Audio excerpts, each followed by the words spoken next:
Watch? Yeah, today's been a pretty quiet day. I mean, for May 20th, we've got several little marginal areas, but we've got no real watch potential.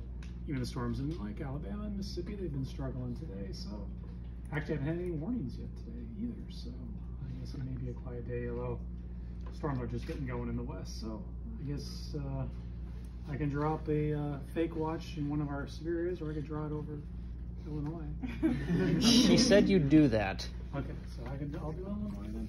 Even though there's really, I got to figure out a boundary to draw it on or something. So today you guys have pretty pleasant weather up there, 60s and low 40s dew points. So, so the watch process, we use NA whips, National Center A whips, and what we call PG pallets. So we do all our products in the same, all our outlooks, MDs, all of that is created in here. So I'll just pretend to draw a watch from eastern Iowa across northern Illinois. So we first draw a parallelogram. You see on here, I've got sort of CWA borders in kind of a brownish orange color. So when we do watches, we're thinking about boxology. We think about, you know, what CWAs we want to have in the watch, how our initial watch of the day, which usually is a day shift type of watch in a typical severe weather situation, we think about how it will play off for downstream watches from there. So like yesterday, I ended up, I think, doing 3 watches from like southeast Oklahoma, western Arkansas, and a little bit of Fort Worth area. And then I did a broader, I was originally going to do a broader watch from like the rest of Fort Worth area into San Angelo's. But then I decided, well, storms are going up quicker in the Metroplex. So I did a watch just for the Metro, just for Fort Worth, a second watch there. And then my third watch, which I was really going to do in like Midlands area, I ended up combining them with San Angelo and Austin, San Antonio, and doing a bigger watch there. And so I think that is the last watch we've issued, was that one on day shift yesterday. And for the most part, I think all 3 of those they all had severe, some sig hail, some wind, no tornadoes, which was good. So when we decide on a parallelogram, you click create counties, and then you use a color fill. And so, like, let's say I want all of Davenport's Iowa counties, I'd click them on. So the parallelogram will basically touch any county. Then I got to decide what I want to do with like the marine layers. So if I want to do, you know, southern, let's say it's summertime, do a severe watch for like, include southern Lake Michigan. Do I want to include any of Chicago's Illinois area or keep them out? So those are the type of decisions you have to make when you're drawing up a watch. So I can click, if I want to go like into Milwaukee's area, I think it might be farther north. When I click on their counties, their CWAs pop up here. If I want them out, and just click out.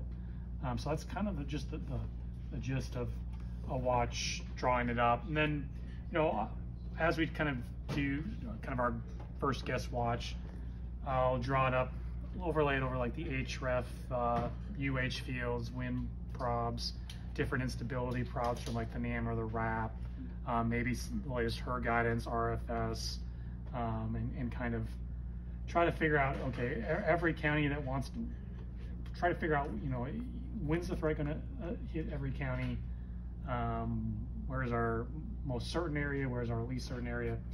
Usually once we finally decide on that watch area, so let's say I want to do something like that, then I would hit generate WCC, WCL. Default expiration time that comes up with is like 7 to 8 hours, although most severe occurs within like the first 1 to 4 hours of a watch. So, you know, early on, like maybe the first watch of the day is a longer watch, and you kind of get shorter as you go on. So you think about like the watch timing, obviously watch type. We also forecast the max intensity on hail and wind, so you got to think about those values, individual probabilities. So there's a lot of nuance that go into watches. It's not just, well, here's an area I want to draw, and here you go. When we get to an actual watch call, so internally I'll talk to other forecasters, get the meso forecasters, their opinion, and then when we transmit what we call a watch county list, it's internal to the Weather Service, so they get the county listing, and I can format one. I won't transmit it. We'll do that. It'll format and save it. It basically just saves a list of all the counties that are in there, and as well as marine coastal waters, marine zones. So when that's saved, I would transmit it to the WFOs. and then in a couple minutes, so they would get a AWIPS notification, and we get on a conference call, which is still an old school. We don't do any video conferencing yet. It's still just an audio conference call where basically just give a spiel on, you know, what we're thinking, you know, watch specific wise, and then get their feedback. So usually go, like in this case, I'd probably, let's say that there was a front or a dry line, something where storms are forming, probably start with Davenport since they'd be the ones impacted first, and then probably either move on, probably to Chicago next, just because they'd have a bigger area than Lincoln. But usually we do it by area impacted and how large and timing of it. So we kind of talk about where our uncertainty is, where, you know, if we're debating on whether it's a tornado or severe watch, or we're like, we're not quite sure how far south storms will get, you know, and that's kind of where the discussion will then lie, is where WFOs will provide their input on. So 98, 99% of the time watch calls are very cordial. There's no issues. Every once in a while there's, you know, more of a disagreement or a conflict, and then we have to decide, you know, if we can come to some sort of compromise on it, or whether ultimately for the initial watch we have the 51% of the say. So if we had to leverage that, we can, but most of the time we can figure out a way to make everybody happy. How does like an outlook differ from like the watch areas, like in the preparation for it? So outlooks, so leads, we do them I did one this morning at 16:30.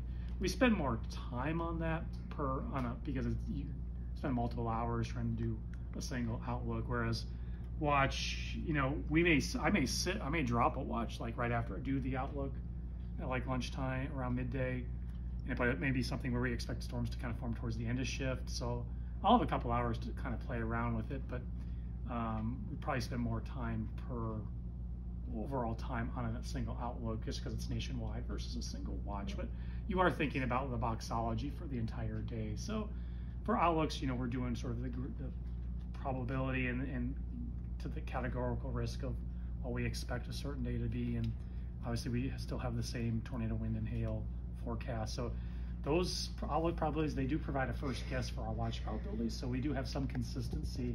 We kind of have a suggestion of a range you should be within, and if you're, you know, way high or way low, then it probably speaks to maybe perhaps making some adjustments to the outlook to better reflect that in the watch. Okay, if you use the watts, how confident in that watts? How confident if you use the watts?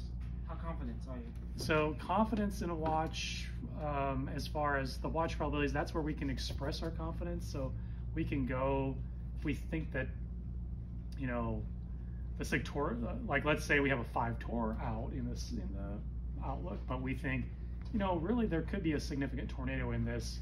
We're not really that confident, but so we don't put it in the convective outlook, but we may put what we do, like we call a 50-30 type of watch, where we have a few tornadoes possible, a couple, or a couple intense tornadoes are possible.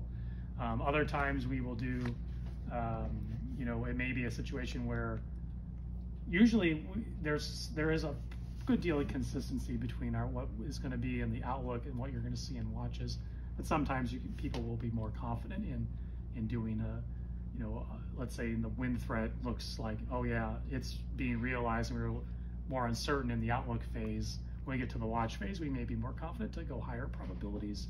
So that's really where the watch can express differing levels of confidence. There may be times when we give like a moderate risk out, we're like, don't know, we have less confidence. We still issue a watch in those cases, but we may not go quite as high on the probabilities than we normally would for a typical moderate. Thank you. Yeah. Thank you. All right. I enjoy it. Question for you, Sure. So with the switch to FP3 for the dynamic score, are there any plans to have like the original HER running in parallel for forecasters to get transition for now, we're getting the RFS, the parallel version of that, or what they call, it's not the operational. They haven't transitioned over to that yet, so we're getting that. We haven't gotten RFS sounding, so that's something we want to see. So there'll be probably going to be some time. I know there's plans, I guess, next year things usually get delayed almost always. It's highly likely, but I know they have their plan. They have their goals to get that done, but so there'll be some time for it being parallel. We'll see. There certainly are differences between the two. It looks like it's better than the high-res window version of the FE3 we've had, so it looks more HER-like, but it does have a lot of storms all over the place all the time. So it'll be a great POD model if they don't do any more future adjustments on it. But we'll try to learn its biases, and certainly I think on the POD part will be better. You know, the HER tends to struggle with weakly force, especially storms coming up dry lines, a la April 19th around here. So that maybe the RFS happened. I worked day shift during that event. RFS did not. They have periods where it doesn't run, so it was not available during the day, but it would have been an interesting case to see, because I would suspect it would have had more storms around here. That was my question.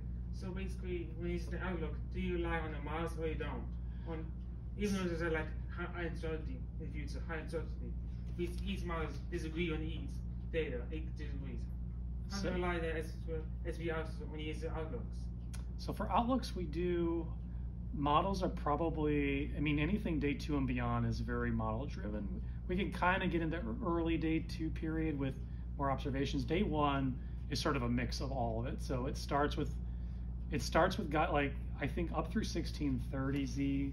So we have the 6Z outlook, the 13Z, and the 1630. All three of those will use sort of a mix of models and observations. Once we get beyond 1630, we're very observationally based. So the HER, like whatever, because you get the hourly updating HER, eventually RFF, FS, those we'll still look at, and we will look at when new model runs, some of the wrap guidance throughout the day, and even like the 18Z runs of models. But in general, by day 1, especially 1630 is probably the outlook that tries to mix everything, tries to get our best guess on what we expect to happen before things happen, and then anything beyond that is really more of a reaction to observational data and how things are sort of playing out conceptually and what we're seeing kind of in real time with how things are evolving. Well, Thank you so much for your time. Yeah, you're welcome. Sneak through the Yeah. Monitoring the Hopefully issuing lots of things for us to chase in the upcoming days. Yeah.